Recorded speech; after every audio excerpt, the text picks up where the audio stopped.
The secret to doing a really good interview is to prepare. And what we want to see is somebody who's really thought through their research and who's got a passion for it, has got a reason for doing it. And we also want students to think about how it can apply in their context. They might be taking these really important skills back to low and middle income countries, for instance, so there's a wider benefit than just the student themselves.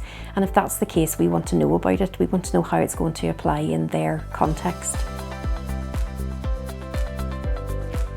The interviews are always held online because we welcome applications from across the world, and we do our best to accommodate students in different time zones to be able to take part in the interviews.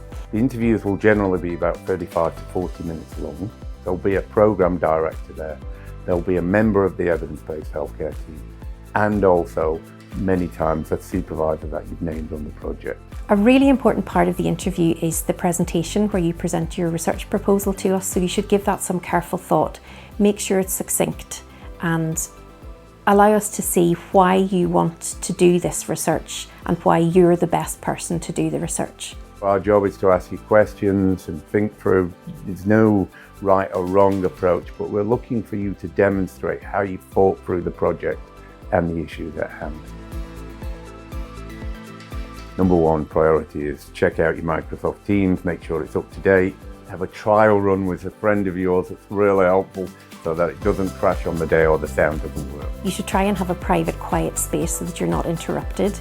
It's fine for you to have notes if you want, because we want you to present yourself in the best way possible, and sometimes that means people need to use notes to remind themselves of what they're talking about. I've got a student this week who I'm giving feedback to about where they are and what the project is and how he might improve it and how he might go about refining that to reapply. It's not unusual for people to do that. I mean, when they do that, what they've really done is spent that year thinking it through, and they come back with a much better proposal, much better project. And actually, we've had many candidates who've reapplied a second time who've been successful. Keep going, keep refining your project, and at some point it will go your way.